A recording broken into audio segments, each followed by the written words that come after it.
LEGO Master Builder Academy. I know I am a little bit late, being that the set was released in 2011, and it is slightly later than that. But I'm gonna make the video anyways. I never had these as a kid, but now that I have my own source of revenue, and since I discovered the magical land of eBay, I can buy them in post.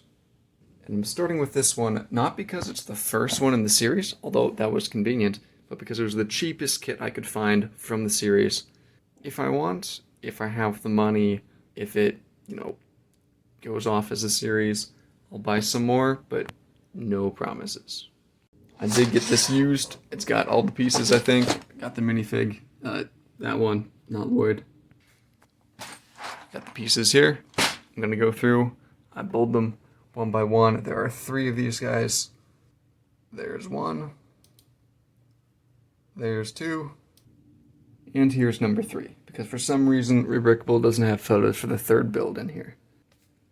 I'm gonna go through these guys one at a time. Gonna build them, rebuild them, do reviews in between, and then I'm gonna come up with some alternate builds so that you guys can build along.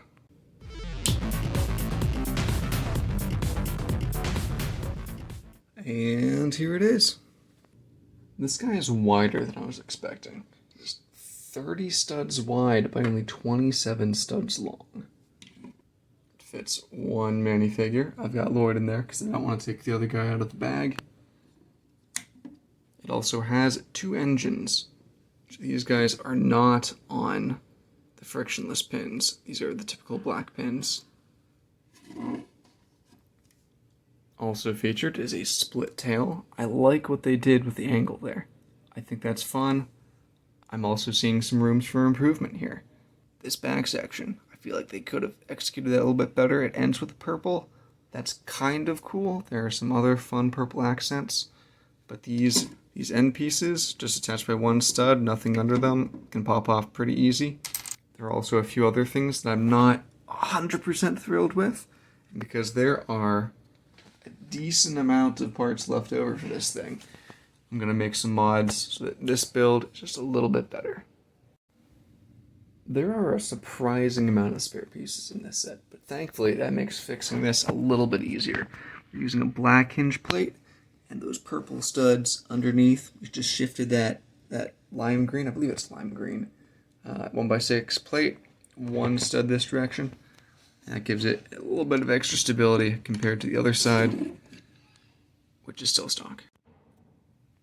These 1x1 cheese slopes on either side of the cockpit have to change. I don't know why they're angled like that, but look at that gap. Look at that gap. It doesn't fit with the contour of the cockpit at all. So I'm definitely going to change that. And also, I just realized I flipped this in backwards. But also, assuming I have the wing on correctly, these pipes don't line up with the engine at all, and with these pieces, that is going to be a super easy fix. This blaster assembly is fine, but I am going to change it because I need to steal the parts for the wing. This is the old wing. This is the new wing. I don't know why the fans are facing forward on the spacecraft. I feel like more of an engine intake is... I know it's space, so it's not really going to be pulling air in or anything. I just think it looks better. I switched to the backup. That feels ugly. This lines up better with the engine itself. Flows through pretty smooth. I just kind of covered it up so it's not as ugly.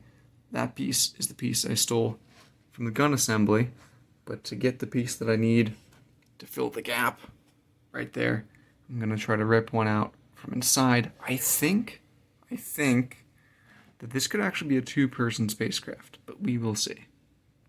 Here's the rebuild I did. This was actually a lot more intensive than I thought it was going to be. It does fit 2 people, kind of, if you're not too picky about tolerances. Technically, I think Lloyd's head is kind of bumping off of the roof there, and they are very smushed together. I kind of extended the entire fuselage here. I made the bottom symmetrical, or more symmetrical. The wings are pulled in by a stud on either side, and that's just because I wanted to make them a little bit more sturdy and because I needed the parts elsewhere. The tail is finished up too. It's a little bit too much to explain on video, but I will make the instructions available on Rebrickable.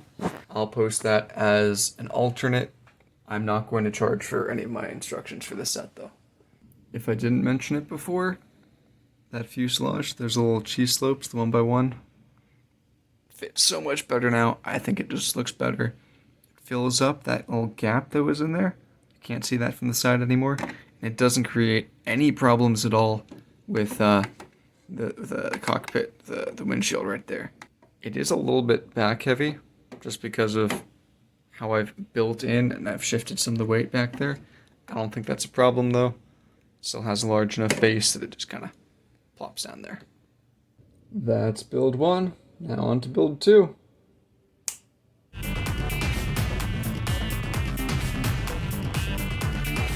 Build 2. The instructions, this one focused more on the snot technique that's executed towards the rear.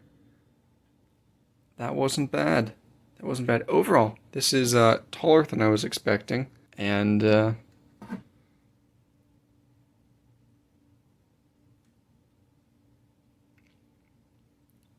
don't really have a lot of problems with this one. I had more for the last one, and I don't want to give it too much crap because you start off simple, you learn new techniques in each one.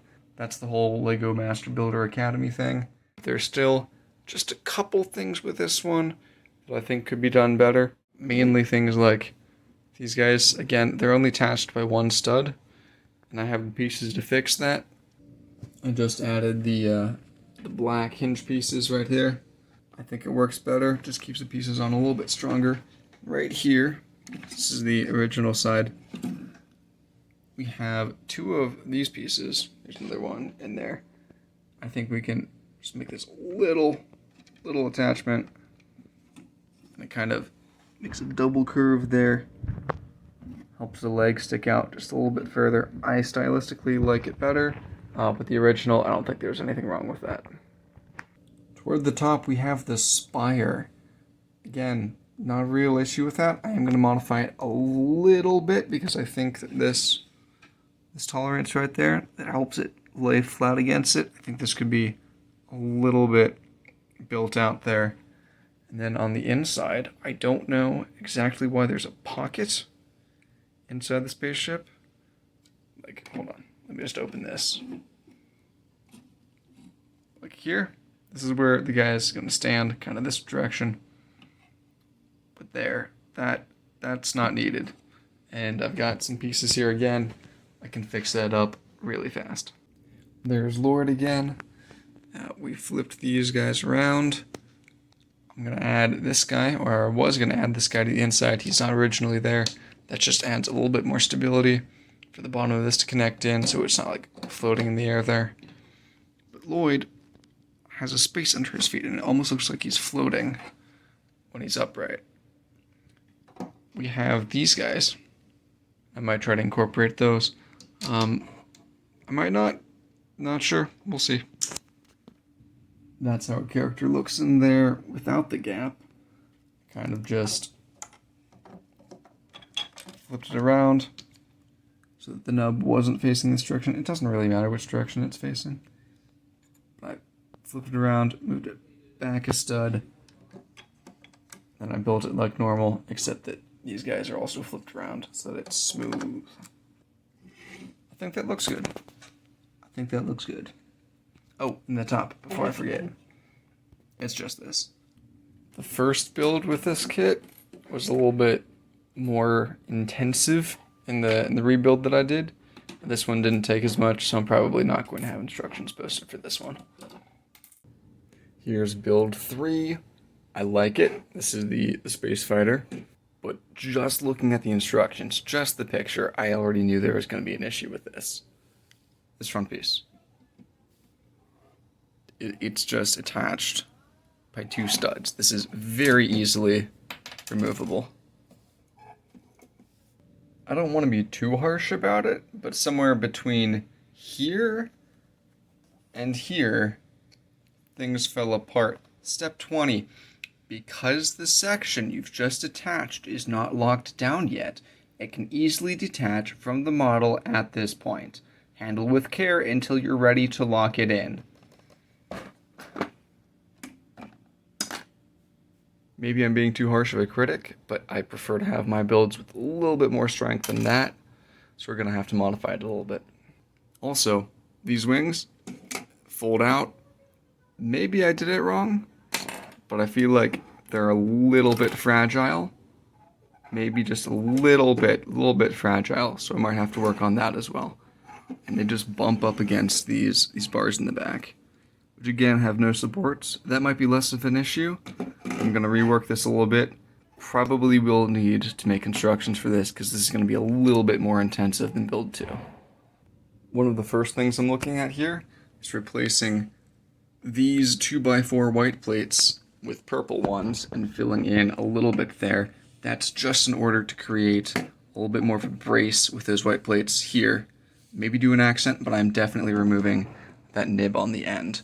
Also, these little 1x1 nozzles, the chrome cones, they look good on the engine, but here they're just kind of stuck out to the side. They're not even like facing forward as a blaster. I have some snot bricks here. I think we can make them face forward a little bit more.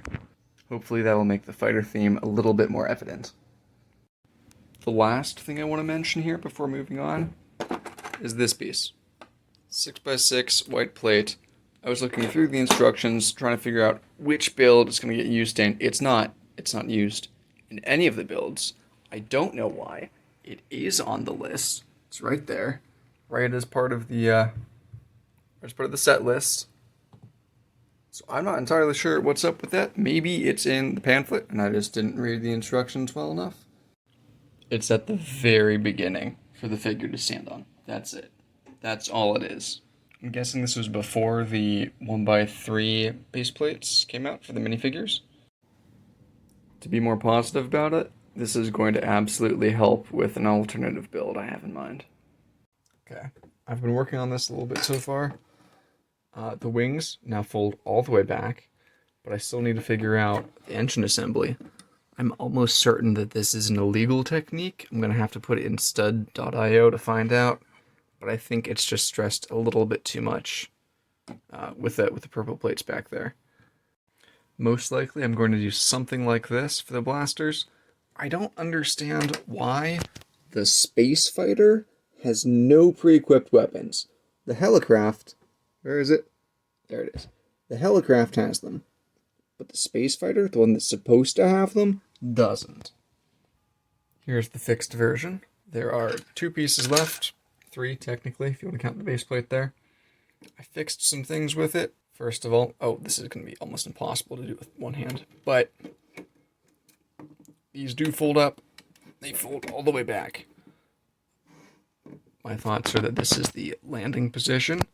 Although I did get rid of the landing gear, they're kind of not important.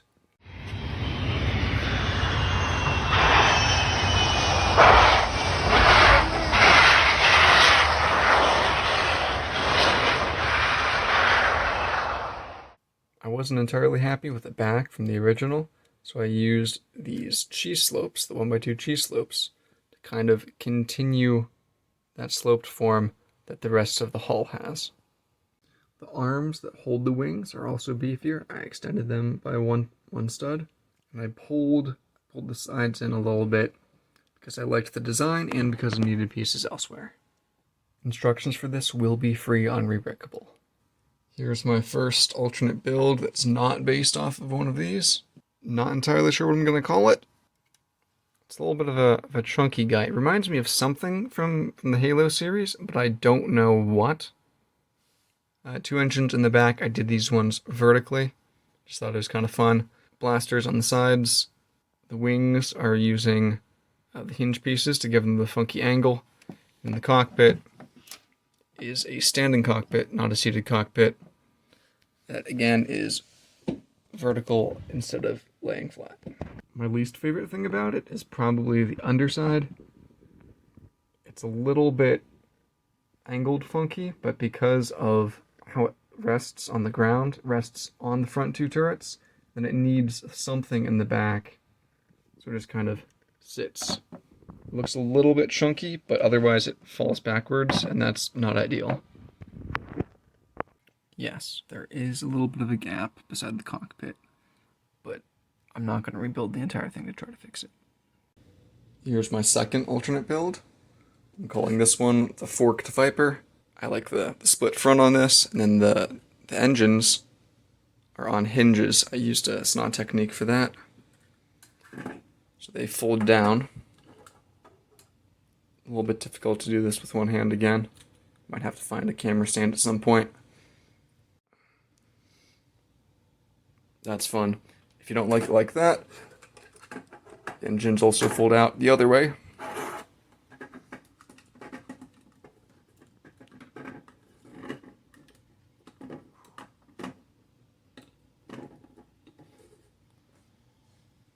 There's folded out.